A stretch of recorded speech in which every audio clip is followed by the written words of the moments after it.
16 items are required to beat an ideal Link to the Past Randomizer seed. But that's not why you clicked on this video. Before we start, let's define what an item is. At the end of a Link to the Past Randomizer, you get a screen telling you how many items you've collected.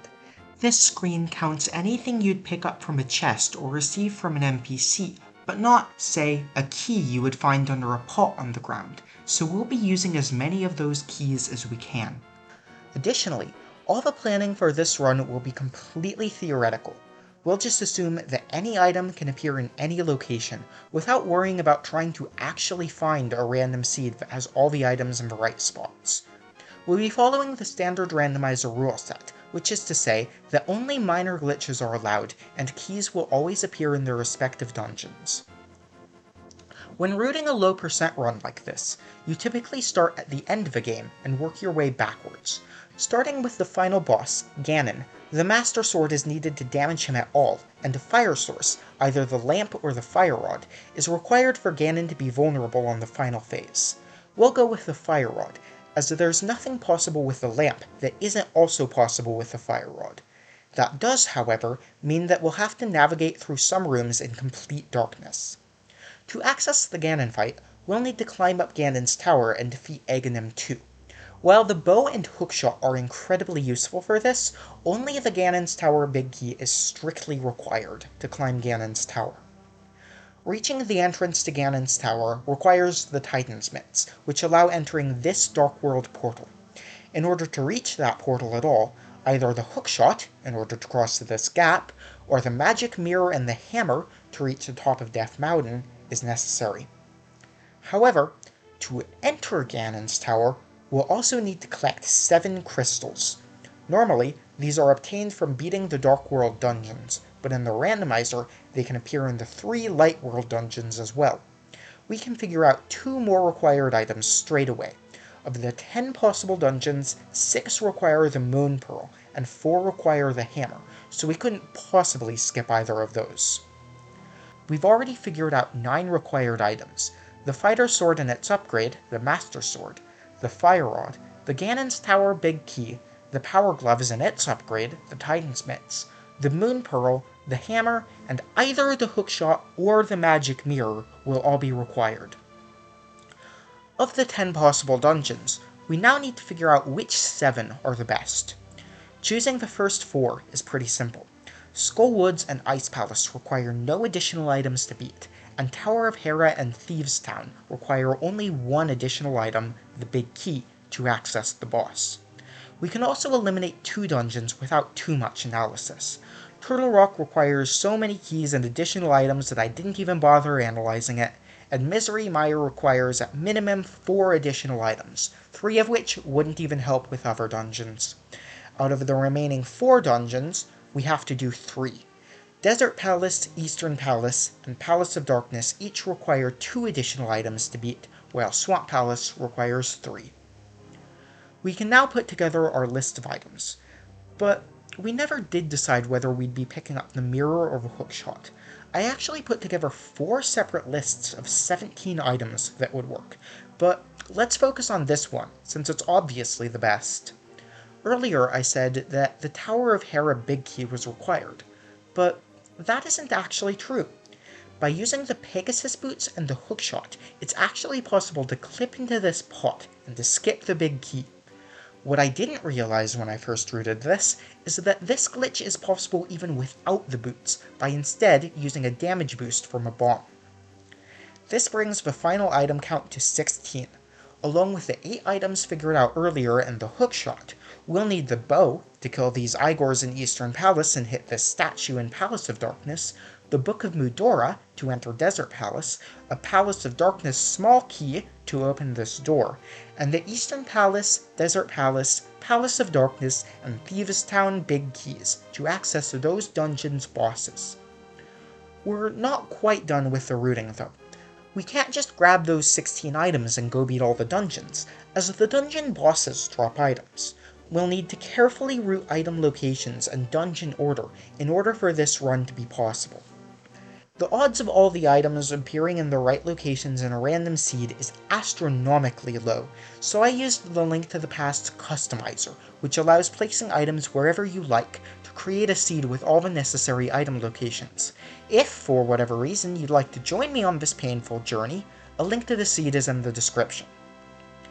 I immediately pick up the first item, the Power Gloves. I'll be using these straight away to climb up Death Mountain. In the dark, with no items. Yay! After taking a death, because I wasn't even sure what room I was in, I was able to rescue the old man and obtain a second item. The hammer. I'll now be heading to Eastern Palace, although not without almost dying along the way, and picking up a couple more items there. The big key in this chest, and the bow. Is this even randomized? It's now time for the first big test. I need to kill the Igor in this room in the dark. After taking a few deaths trying to come up with a method, I came up with something.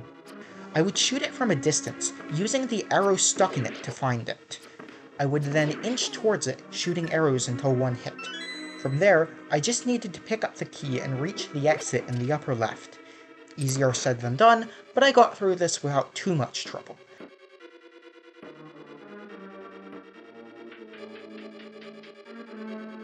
The rest of Eastern Palace is easy enough, and for beating the Armos Knights, I obtain the Moon Pearl. I now have all the equipment I need to enter Palace of Darkness, or at least I would if I wasn't broke.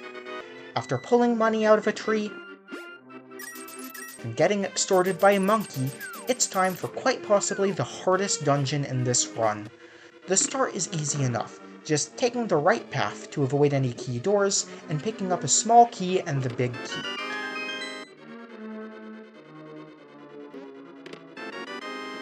But after shooting this statue to open the path to the boss, there's a bit of a problem.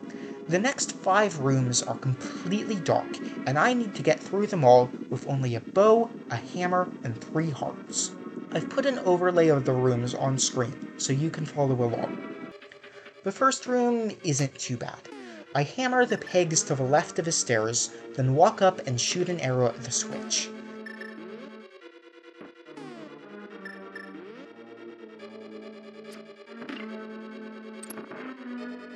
The second is also reasonable. I'm in a small corridor and can just inch towards the one enemy while spamming hammer. The third room? Well, I need to talk about something really quick. Namely, I use save states during this run. For the most part, I just placed one save state before most dungeon bosses, but in extreme cases, like this one, I used them more frequently. This room has 6 terror pins, which I have to kill. They move around erratically, and I just have no good way of knowing where they are.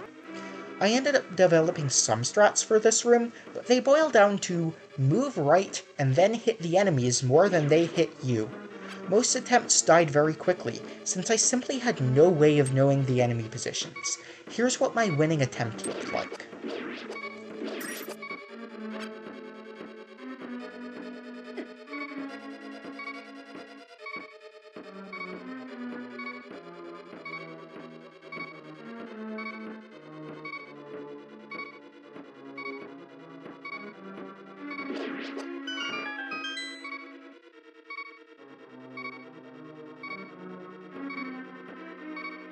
Even after that, I had to find this block in the dark, and then get through the final dark room, which had 4 terror pins in a narrow corridor with only 1 heart left.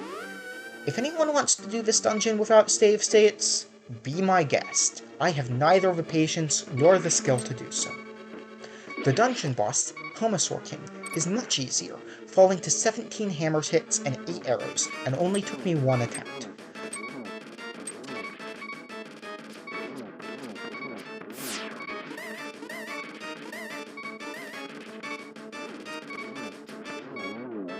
For all that trouble, I receive the Fighter's Sword.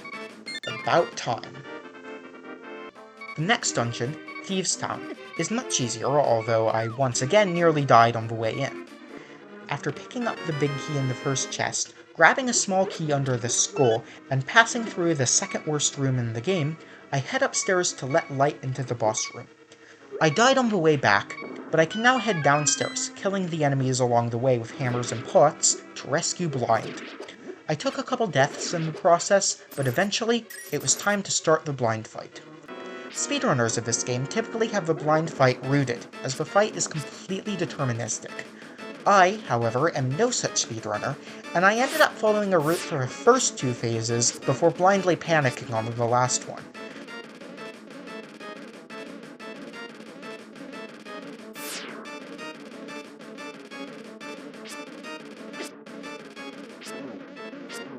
Nevertheless, I was able to beat the third dungeon, receiving the Fire Rod.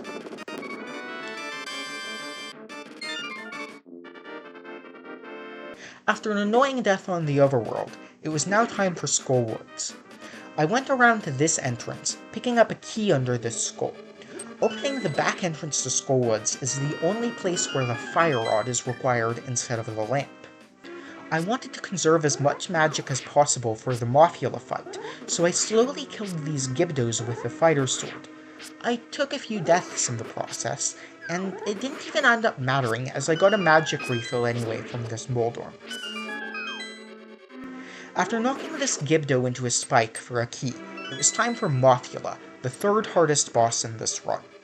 Annoyingly, Mothula does not take damage if you hit it into the moving spikes, so I tried to kill it as fast as possible before the fight got too chaotic.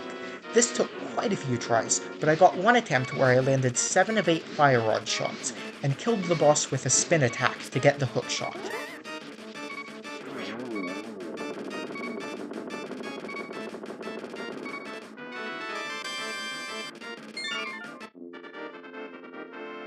It's finally time for a couple of the easier dungeons. I'm now headed to Tower of Hera, but since I don't have the mirror, I have to use the hookshot and the hammer to go the long way around. Tower of Hera is home to the first minor glitch of this run, and it's an important one. First, I line up on a specific pixel and place a bomb down. I then line up on another pixel, hold out my sword, and walk left towards the bomb as it detonates. This clips me a couple pixels into the pot, and simply using the hookshot allows me to fully clip into the pot, bringing me to the top of the dungeon and skipping the big key. After this, it's a simple matter of defeating Moldorm, which went smoothly, aside from the worm hanging out on the left side of the arena for a solid 30 seconds. I now collect the Book of Medora, which grants access to Desert Palace, the simplest dungeon in this run.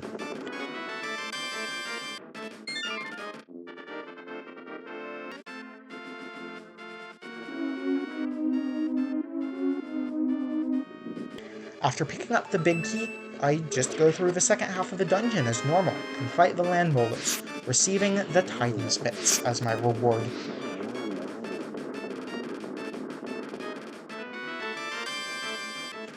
I now have all the items necessary for Ice Palace, the final crystal dungeon. Yeah, I'm gonna have to fight Cold Stare with this equipment. I need another minor glitch to get there though. When you jump into water, the game lets you move a single pixel before moving you back to dry land. If that one pixel of movement hits a screen transition, you'll be able to continue swimming without the flippers. I use this to reach the Dark World portal outside Ice Palace. Ice Palace is no joke, but I actually managed to get through on my first try.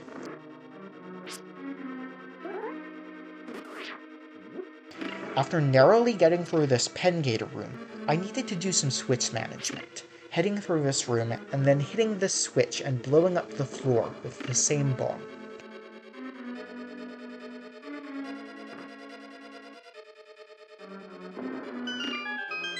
After killing some skeletons and grabbing a key off the ground, it's time for Ice Palace Bomb Jump. By placing a bomb on the right pixel, and then moving down a couple pixels, it's possible to cross this gap with the wrong switch color. This dramatically breaks the rest of the dungeon, and after killing some Pengators and clipping into this staircase, I was able to head directly to the boss. Cold Stare is the second hardest boss in this run, and if not for some cheese, it might give Ganon a run for his money. In order to even start the fight, I need to use a full bar of magic, leaving only the hammer and fighter's sword spins as damage options. While the hammer deals more damage, I elected to use sword spins, as the larger hitbox allows hitting multiple eyes at once. The one real trick for this fight is to stay on the top wall, where the falling ice won't actually hit you. Even with this, each eye requires 16 sword spins to kill, and contact damage is a one-hit. Multiple eyes converging towards the top can easily kill you, or force you into the center of the arena, where fighting is much harder. I spent a solid 40 minutes trying to beat this fight from a save state with no luck, before finally caving and using one save state in the middle of the fight. After killing one eye, the fight becomes very manageable, and after 20 more minutes of attempts, I finally beat Cold Stare, receiving, at long last, the Master Sword. With all the crystals collected, it's now time to head to Ganon's tower. After using the hookshot to reach the Dark World, and climbing up the east side of Dark World Death Mountain, there's one more obstacle. I need to cross this bridge, which is guarded by a Lynel. By abusing the invulnerability period while using the hookshot, I can avoid getting one hit by the Lynel and enter Ganon's tower. In Ganon's tower, I pick up a key off the ground on the left side, and on the right side, get the 16th and final item, the Ganon's Tower Big Key. The tower itself starts off easy enough, but immediately throws me into a room full of mimics and beamos, which took me a couple tries. After dodging some spikes and some cannonballs, I now face a gauntlet of enemy rooms. Fortunately, I have one trick up my sleeve. In the vanilla game, killing a stunned enemy will always drop a green rupee. However, this drop is now randomized, and I made sure that the stun prize would be a fairy in order to have a reliable source of healing. These rooms are still hard, however, as taking multiple hits in a row will still kill Link.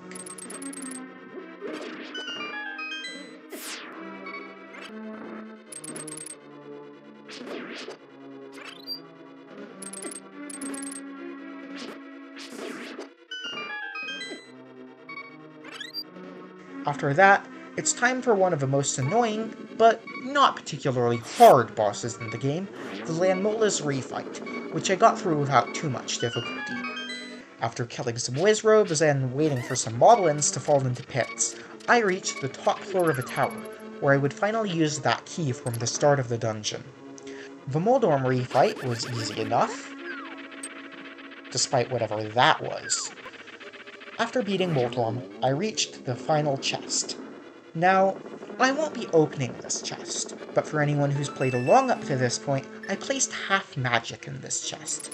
It's not an item that's strictly required, but I think it will soon become obvious why I wanted other people to have the option. It's now time for the Aghanim 2 fight, or at least it would be. I need to get through this room first. This was absolutely miserable and took me 10 attempts to get through. By this point, it should probably be obvious that I used a number of save states in Ganon's tower. Once again, if you want to complain, you are welcome to try this run yourself. The Aghanim 2 fight normally would be easy enough, except the randomizer will always give you the same attack pattern, and the pattern I got on this fight might be the worst I've ever seen. Normally, I can consistently hit Aghanim once or twice per cycle, but despite knowing the patterns in advance, I couldn't even hit him once sometimes. This fight, which would normally be a non-issue even with my minimal equipment, took me a frankly embarrassing 13 minutes to beat from a save state.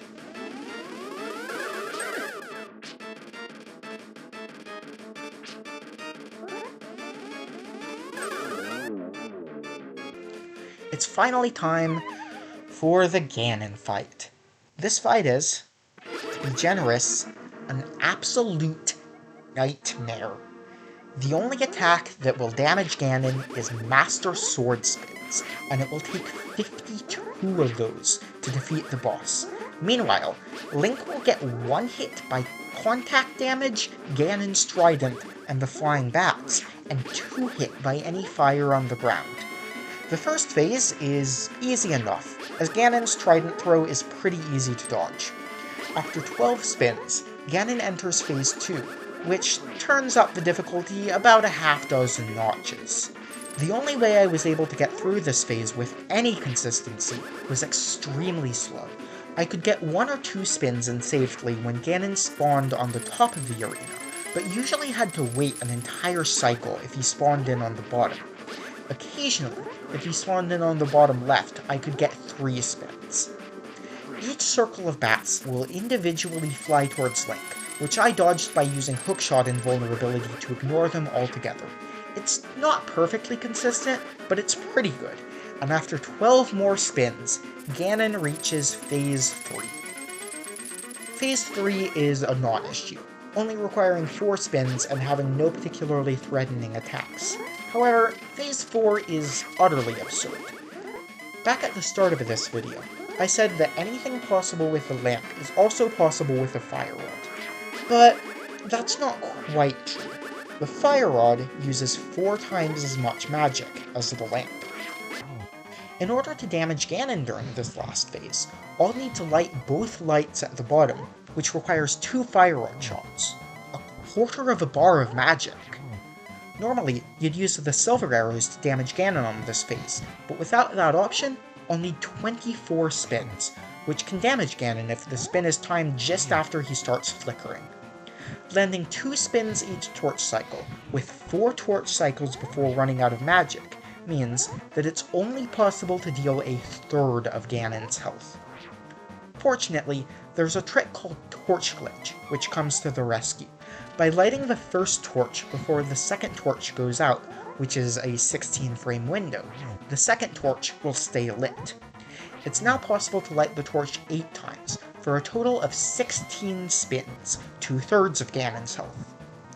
It's also actually possible to hit Ganon 3 times each torch cycle, but it's fairly difficult. By lighting the torch just as he lands on the bottom, it's just barely possible to squeeze 3 spins in. However, as Torch Glitch also requires precise timing, it's not very reasonable to do 3 hits on the same cycle. With 2 spins on the first cycle and 3 spins on the next 7, it's now possible to hit Ganon with 23 spins before running out of magic, just 1 short of killing him.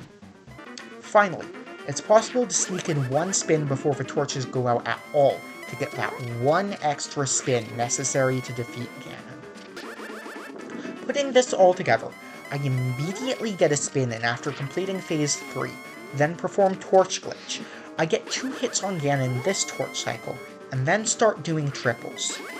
Any mistake here, lighting a torch at the wrong time, mistiming a spin, getting hit, not moving towards Ganon fast enough, even hitting Ganon at a bad angle and recoiling in the wrong direction will make this fight impossible to win.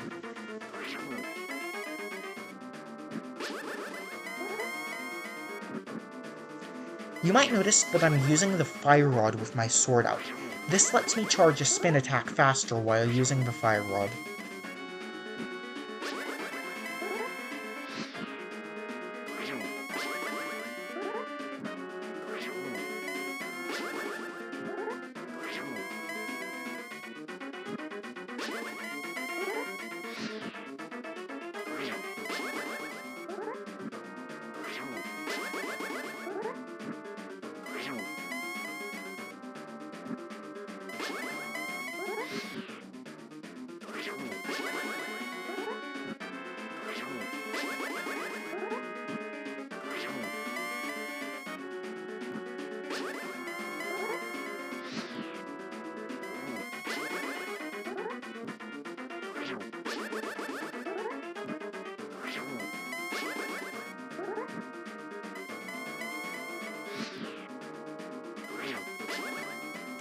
After a perfect fight, I land the final spin just a second before the final torch goes out. And with that, I've beaten an ideal Link to the Past Randomizer seed with only 16 items.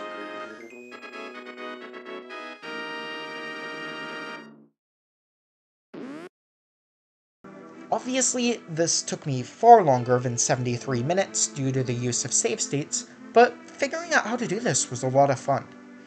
If you decide to give this a shot, do let me know in the comments, but I think you'd probably be right to sit this one out.